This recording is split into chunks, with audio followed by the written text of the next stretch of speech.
Hey, good morning, guys.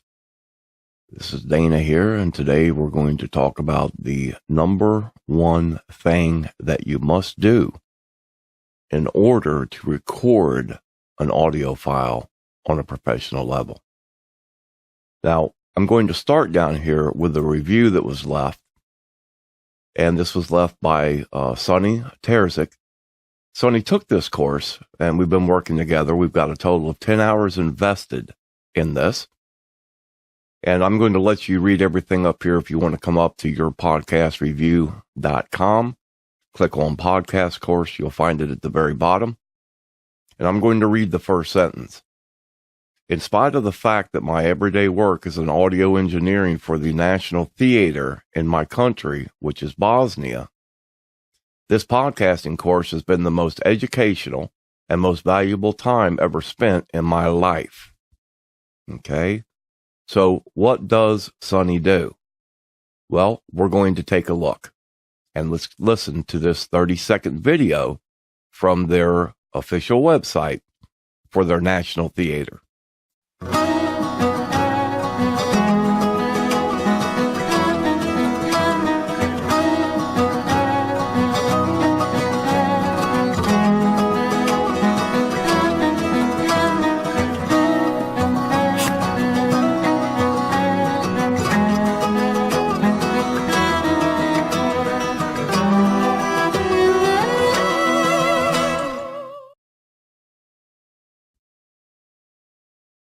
So what is Sonny's job? Sonny's job is to go over and work with individual actors in the sound booths to record the audio that they will use in their plays and to put into their videos. So now let's go ahead and go over to Reaper. And we're going to look at two files he sent me and how we work through this entire ordeal. So before we jump over to Reaper, I want to show you three things real fast. And it all has to do with input levels, okay? I use the Tascam US 16/8. It's a audio interface, which is a true audio interface, because I can lay down 16 tracks at the same time in Reaper. It will recognize every one of these inputs. Now, recently I just picked up the Multimix 8 USB. It's an 8-channel mixer. It has a total of 30 dBs of gain. Now, it is a USB audio interface. However, it will only give you a channel left and channel right. It will not give you 8 independent tracks that you can lay down. And I bought this for one reason only. This way, I can sit there and record my 16 tracks in a Tascam and broadcast live in Mixler. John over at Mixler, brother, I figured it out. It takes 2 interfaces, okay? But it works. I can record everything I want to in Reaper now and still broadcast live, and that will be my next video, guys, and it's going to be awesome. Now, the third thing we're going to look at is the Audio-Technica ATR 2100 USB. Now, I'm down here in the Q&As because there's been 37 reviews. Everybody's rating this thing with a 5-star, and it is great as far as a entry-level microphone. However, if you're going to use this microphone on the XLR and your board or your preamp cannot reach 56 dBs, this mic is worthless. You will have to use it as the USB interface. And when that happens, you're going to lose the ability. Well, I shouldn't say lose, but you're going to add a lot of steps to be able to record to a external recorder using this microphone. Okay? And we're going to go into Reaper, and I'm going to show you why. Okay, guys, so back in Reaper, we're going to look at the ATR 2100. And I'm just going to raise this up just a hair here, and we're going to bring it down. I'm going to go ahead and arm it. Now, I do have an input put in, the FX is going to be for the meter. This is just so we can get a closer look at it. Now, at this time, you can see the input level coming in. This is coming in through the Elias Multimix 8 with the 30 dBs of gain. And I've got it set at this level for one reason only. And I'm going to go ahead and just start this recording here. And give me just 1 second. I want to get over here. And I'm going to hit record. Now, as I start to lay this down, the reason I'm doing this is because in order for me to get this signal up any higher, I'm going to have to make my board peak. I'm going to turn all my gains up right now. And now everything is in the red. The channel peak indicator's in the red. The master peak indicator's in the red. And you should never exceed 70% of your equipment. And this is real easy to explain. So I'm going to turn these gains back down now until just the yellow light comes on. What happens is this. If I'm going to put in a sound system for a church and they want a 1,000 watt driver for their speakers, then I'm going to put in 1,500 watt speakers. So that amp does not go over 70%. We'll give them the cleanest sound they can get coming out of 1,500 watt speakers. Okay. So I'm going to go ahead and stop this recording. I'm going to save it. Save all. I'm going to take this off now. Look at the input versus the output. The input level is around 54 dBs. The noise floor is around 56 dBs. Okay, that's just coming through the equipment. So I'm going to get this stuff out of the way. There's my waveform. Okay, that's it. So what I'm going to do now is I'm going to go ahead and select this track. I'm going to come up to extensions. I'm going to go to loudness. I'm going to analyze the selected track. As soon as it happens, I'm going to immediately take it to a negative 16 LUFS. You see where it came in? A negative 49.5. Look at the loudness range, a 19.4. The true peak is a negative 32.5. So we're going to take this, we're going to normalize it to a negative 17.5. That'll be close enough.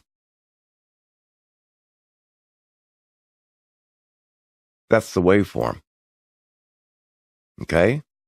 Now, I'm going to go ahead and pull the master meter up. And this is just going to show us what the levels are as it's coming through. And we're going to go ahead and play this track. We're going to solo it, even though nothing else is in the way. And we're going to hit play. Let's watch the meter. Look at the negative 24. That's the noise floor. Now, watch what happens when it gets to the actual voice. You see that? You see the difference in the two? By the time I try and gate out that noise floor, or by the time I try and amplify that audio and then put a peak limiter on it, I'm going to chase this audio file back and forth. It's going to degrade the quality of it, and it is not going to sound good whatsoever. I see this all the time. I get these files all the time. People will send them to me. And I tell them there's just simply nothing you can do. Okay? And that's the thing. If you don't have the dBs to power your microphone, then it's not going to give you what you want. So we're going to go ahead and take all this down. Now I'm going to come over here and I'm going to delete this. Okay, because I want to keep this same track up here.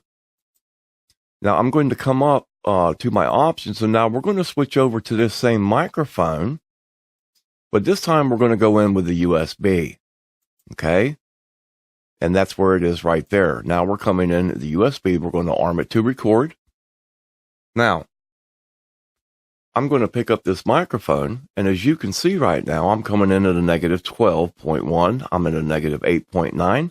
This comes in just fine. Now, how do you get to this level? Well, on Windows, you're going to come over here and you're going to open up your little speaker icon. Okay. And you're going to hit recording devices. There's your microphone level. Now, in order for me to get into this Goldilocks zone between a negative 6 and a negative 12, I am at 93%. I have passed that 70% that I want to, which I don't want to do. Okay. I'm not knocking this ATR 2100.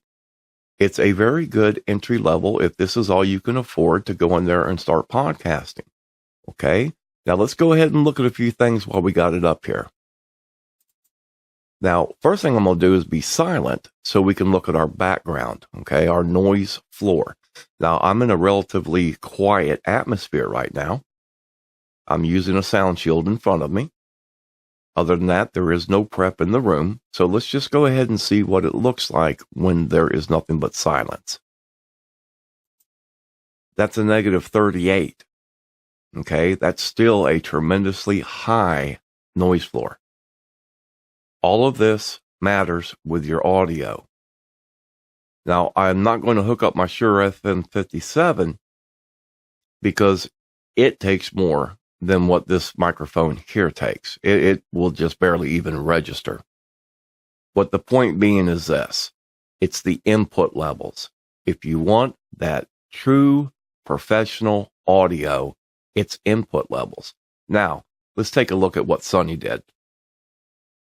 Okay, guys, so we have two audios here. Okay, the first one is the raw audio that Sonny sent me, and the second one is the one that he mastered.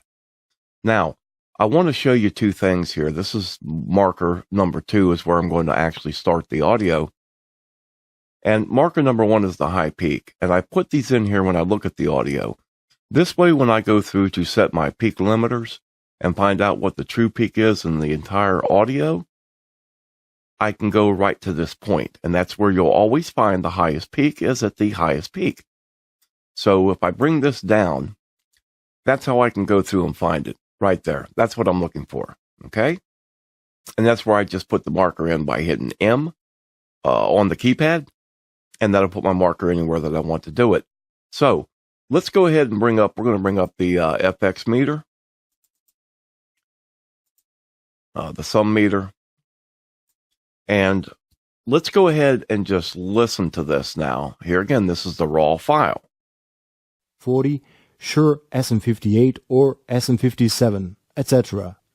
Often, these mics need a lot of gain in order to achieve proper...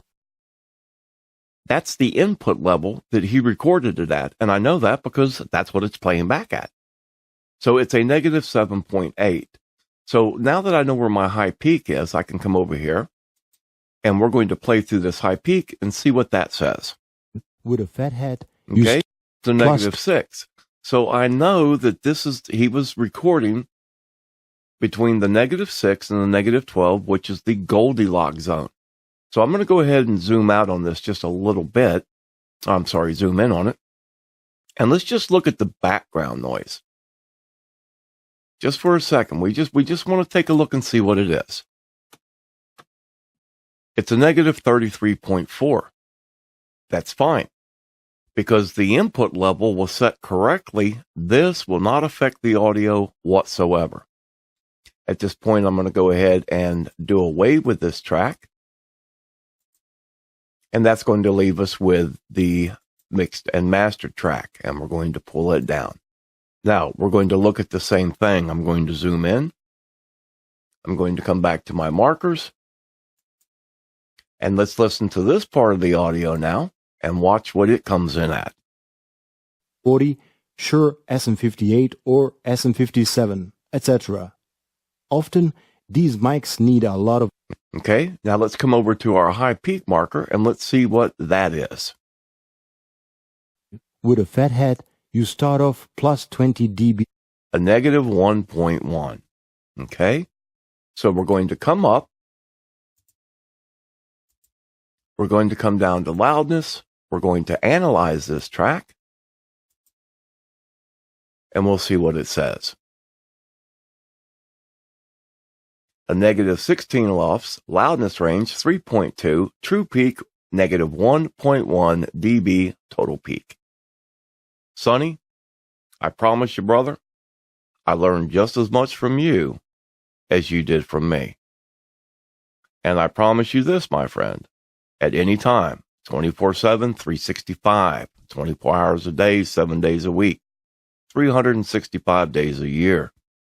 If you're on the job, if you're at the house, all you got to do is send me an email, give me a call, and brother, I'll be at your disposal. Kiss that baby for me. Tell your wife I said hello. And guys, if you want to learn how to do this, come up here and join our podcasting course. This is in your face, hands-on, video, face-to-face, working out problems with audio files.